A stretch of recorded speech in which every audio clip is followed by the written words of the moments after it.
Merci, M. le Président. Alors, il me fait un plaisir aujourd'hui de me lever pour parler du projet de loi C-55, loi modifiant le Code criminel, donnant suite à la décision de la Cour suprême du Canada dans l'affaire ARC. Alors, ce projet de loi-là est présentement à l'étape de la troisième lecture et je voudrais signifier que le NPD va appuyer ce projet de loi-là. Un projet de loi qui fait enfin, qui répare les erreurs qu'il y a eu auparavant.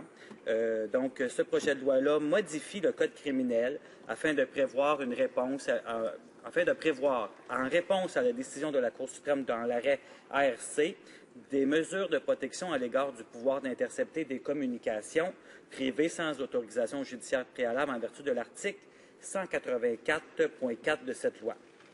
Notamment, le texte stipule trois choses. Premièrement, il impose au ministre de la Sécurité publique et de la Protection civile et au procureur général de chaque province l'obligation de faire rapport sur les interceptions de communications privées faites en vertu de l'article 184.4.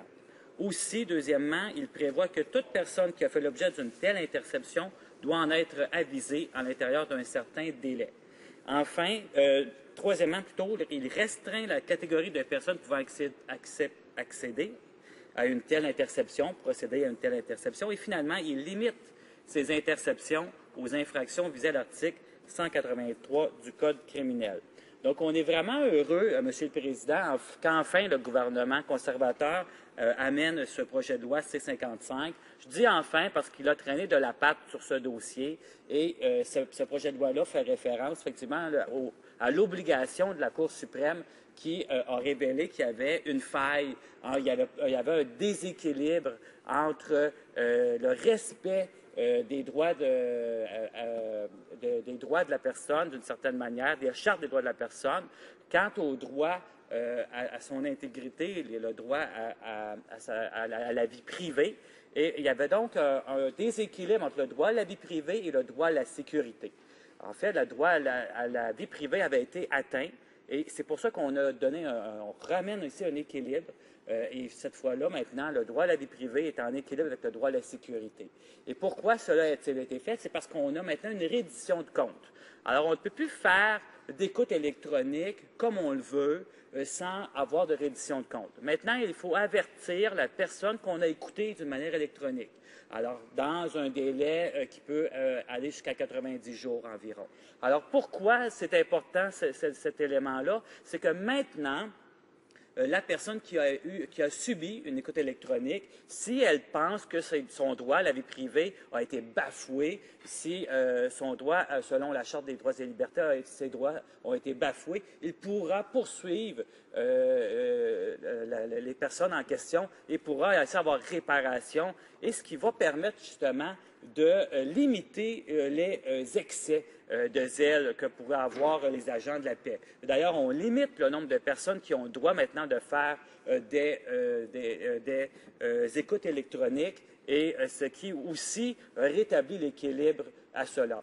Monsieur le Président, j'aimerais par contre mentionner que cette loi-là, comme je le mentionnais tout à l'heure, répond à un échec total du gouvernement conservateur lorsqu'il a déposé l'infâme projet de loi C-30.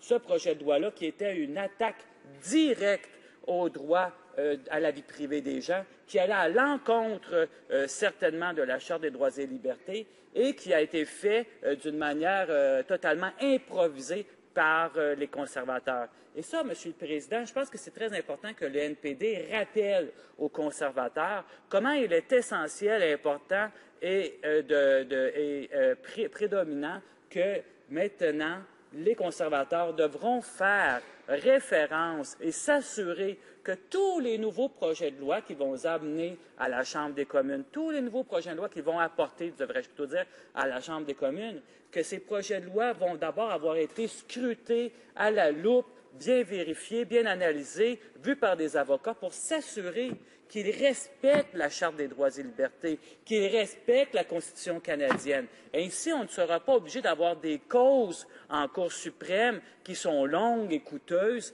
et qui nous font perdre un temps précieux pour tous les Canadiens et les Canadiennes. Et ça, c'est essentiel, Monsieur le Président, et je tiens à le rappeler pour que les conservateurs prennent bonne leçon de cela. Et d'ailleurs, c'est très important dans un processus démocratique de suivre toutes les étapes comme il faut. Et malheureusement, les conservateurs ont la mauvaise habitude de vouloir passer à la vitesse éclair en ne suivant pas les processus démocratiques comme il faut. On n'a qu'à rappeler les mauvais budgets C-38, C-45, qui sont des projets omnibus de 400 pages chacun, qui nous empêchent de bien faire notre travail démocratique, qui nous empêchent d'aller au fond des choses, comme l'était la mauvaise loi C-30. Et à ce moment-là, le processus, il ne va pas en comité, il n'est pas examiné, il n'est pas évalué. Et s'il y a des failles, s'il y a des aspects qui ne respectent pas la Charte des droits et libertés, s'il y a des aspects qui ne sont pas constitutionnels, eh bien, on se retrouve avec un travail qui est bafoué et qu'il faut aller à la Cour suprême pour se faire valoir ses droits. Et c'est pour ça que ce jugement-là est important. Et j'espère que ce jugement-là de l'affaire ARCT va enfin donner une leçon au gouvernement conservateur d'agir d'une manière démocratique et systématique afin de bien répondre, comment dirais-je, afin de s'assurer que la Charte des droits et libertés et la Constitution sont respectées, entre autres. Je vais aller un petit peu dans les détails concernant ce projet de loi C-55. Le projet de loi exigerait de prévenir dans les 90 jours, comme je le mentionnais, sous réserve de toute prolongation accordée par un juge, une personne dont les communications privées ont été interceptées dans des situations de préjudice imminent. Le projet de loi exigerait également de la production de rapports annuels. Et ça, c'est vraiment important, Monsieur le Président, des rapports annuels des interceptions d'écoute téléphonique, parce que pour savoir justement, pour juger s'il y a un abus dans l'écoute téléphonique, pour pouvoir justement avoir un suivi sur ces écoutes téléphoniques-là, le fait de faire un rapport annuel va nous permettre d'avoir un œil sur tout ça et va permettre à d'autres instances, comme par exemple le vérificateur général, de pouvoir jeter un coup d'œil à ce qui est fait à cet égard-là pour s'assurer que la loi est respectée, que l'esprit de la loi est respecté et qu'il n'y a pas d'abus dans la justice et dans le respect de la vie privée de nos citoyens du Canada. Donc, on doit faire des rapports annuels sur l'utilisation des mises en écoute en vertu de l'article 184.4. Ces modifications limiteraient par ailleurs l'autorisation qu'ont les policiers d'utiliser cette disposition, car comme je le mentionnais tout à l'heure actuelle, l'ensemble des agents de la paix y ont accès. Et en restreindrait l'utilisation aux infractions énumérées à l'article 183 du Code criminel. Donc, c'est très important, effectivement, d'avoir une reddition de compte sur ces écoutes électroniques. On sait qu'il peut y avoir des menaces, on sait qu'il peut y avoir des moments où l'atteinte à la sécurité peut exiger rapidement une écoute électronique sans mandat. Et à ce moment-là, par contre, il faut avoir une reddition de compte, car il ne faut pas qu'il y ait des abus ou qu'il y ait des atteintes graves à la vie privée des gens. Et à cet égard, Monsieur le Président, je trouve important de mentionner de nouveau que le NPD en fait un devoir de s'assurer que la Charte des droits et libertés est respectée. Mais tout cela, bien sûr, en s'assurant que la sécurité des citoyens n'est pas affectée par contre. Donc, pour résumer, Monsieur le Président, ce qui est important de retenir ici, c'est que ce nouveau projet de loi n'est qu'une mise à jour des dispositions relatives à l'écoute électronique que la Cour suprême avait jugées comme étant inconstitutionnelles, que la Cour a établi de nouveaux paramètres de protection du droit à la vie privée, que nous croyons que ce projet de loi respecte ces normes et que les Canadiens ont de bonnes raisons d'avoir des appréhensions, par contre, quant au projet de loi des conservateurs relatifs à la vie privée. Et leur bilan, comme je le mentionnais, en la matière n'est guère d'être reluisant. Cette loi-là, heureusement, ramène un équilibre dans le déséquilibre qu'il y avait auparavant, mais il faut continuer à être vigilant et le NPD va continuer à être vigilant en ce qui concerne les projets de loi des conservateurs parce qu'on a vu des abus dans le passé. On a vu l'abus de l'infâme projet de loi C-30 et on a vu aussi la fameuse dichotomie que les conservateurs aiment bien amener, que tout est noir, tout est blanc, qu'il n'y a pas de degré de gris.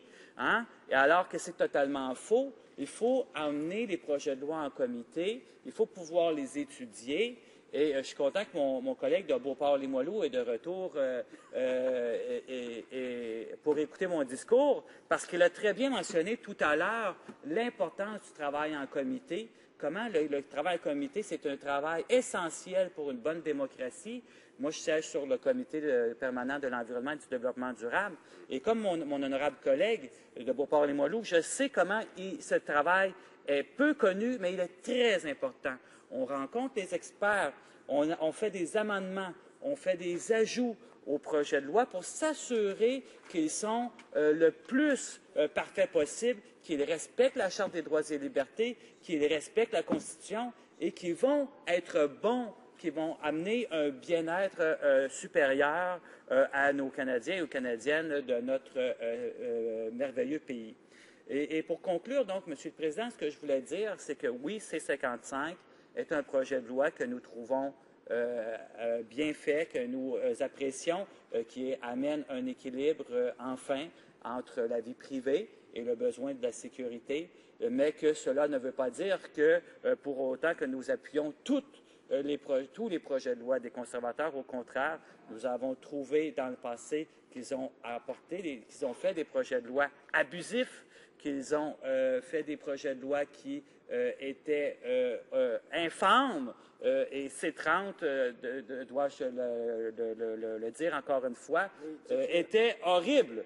C-30 menaçait totalement la vie privée des gens et c'était un projet de loi purement conservateur dans le sens idéologique du terme.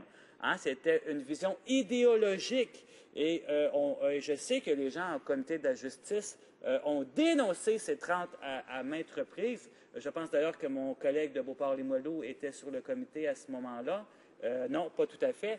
Mais je sais que d'autres collègues, comme ma collègue de Gatineau, ont travaillé très fort pour dénoncer l'infâme projet de loi C-30, qui était une véritable menace sur la vie privée des gens. Et malheureusement, C-30 a démontré comment les conservateurs peuvent être parfois peuvent amener parfois des propos, outrageux. On a eu vraiment des propos outrageux en Chambre lorsque C-30 est arrivé. On a eu des propos dichotomiques incroyables. Vous êtes pour la sécurité ou vous êtes pour les pédophiles.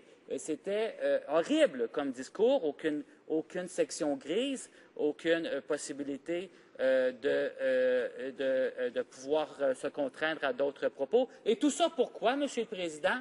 Tout ça pour finalement reculer sur C-30 et amener un projet de loi qui a du bon sens. Le projet de loi C-55, c'est rare que je félicite les conservateurs alors qu'ils en profitent aujourd'hui. Je pense pas ça. Non, mais je ne ferai pas ça souvent. Mais quand même, il faut donner le crédit. Il faut avouer, et ça c'est une expression anglaise, donner le crédit ou mais ce que je voulais dire, c'est qu'il faut affirmer qu'il y a des bonnes choses parfois que les conservateurs font.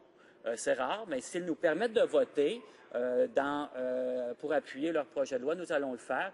Et ici, nous allons appuyer le projet de loi des conservateurs en troisième lecture. Je crois que ce projet de loi est équilibré, comme je le mentionnais encore une fois, et je suis sûr que ma collègue de Gatineau, qui travaille très fort au comité de la justice, a bien étudié ce projet de loi-là et qu'il fait preuve d'une grande prudence, qu'il respecte la Charte des droits et libertés, qu'il est constitutionnel et qu'il répond à l'affaire RCT dans la Cour suprême du Canada. Donc, c'est un projet de loi que nous allons appuyer.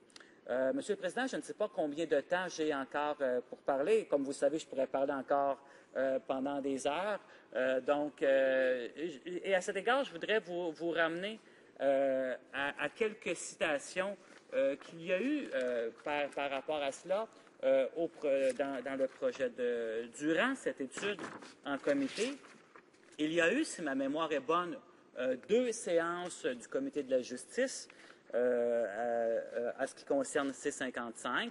Et l'étude en comité s'est faite d'une manière paisible, si ma mémoire est bonne, oui. Alors, tout s'est bien déroulé. Il y a eu effectivement deux réunions. J'aimerais nommer les gens du NPD qui siègent sur ce comité. Il y a la collègue de Gatineau qui fait un excellent travail. Il y avait mon collègue de Brossard-la-Prairie. Il y a mon collègue de Brome-Missisquoi et Hamilton-Est Stony Creek qui ont fait un excellent travail, comme toujours, sur le comité de la justice. Et sur le comité de la justice, il y a eu quelques témoins qui ont mentionné pourquoi ils appuyaient cette loi. Par exemple, le Criminal Lawyers Association, qui s'est dit favorable à ce projet de loi. Elle appuie généralement les lois modestes, justes et constitutionnelles. Alors, c'est ce qu'ils ont dit. Et le projet de loi C-55 intègre admirablement bien les commentaires de la Cour suprême du Canada dans l'affaire RCC. Cependant, il y a des parties sur lesquelles le comité souhaiterait peut-être s'attarder et donc ils ont mentionné cela. Ils ont aussi mentionné que le projet de loi C-55 est une mesure législative positive, comme je le mentionnais tout à l'heure, qu'elle cherche à mieux mettre en balance la protection du public et la protection de la vie privée du public. Maintenant, en ce qui compte le plus notre point de vue, ce qui concerne le projet de loi C-55, il y a eu un mémoire aussi du barreau canadien au Comité permanent de la justice et des droits de la personne qui dit la section de l'ABC est favorable aux modifications proposées par le projet de loi C-55 pour se conformer, enfin, par contre, devrait-on le répéter, à RCT, mais recommande de prévoir des limites supplémentaires à l'égard des interceptions en vertu de l'article 184.4. Là-dessus, je vous remercie beaucoup, Monsieur le Président, et voilà, j'ai terminé mon discours.